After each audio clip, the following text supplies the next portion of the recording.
Welcome to Calvin's Online Math. Let us solve this nice question together. Without using a calculator, evaluate 5 power 2 divided by 25.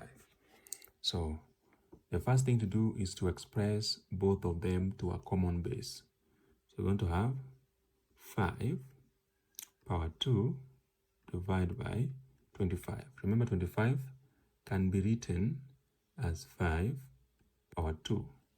So now the powers are the same and the bases are also the same. So we can apply the laws of indices.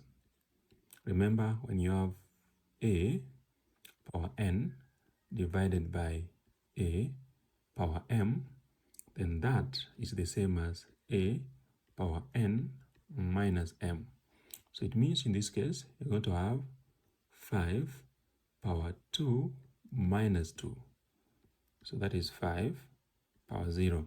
Also remember that any number raised to power 0 is equal to 1. So it means the solution here is 1. Thank you for watching. Kindly subscribe and see you in the next video.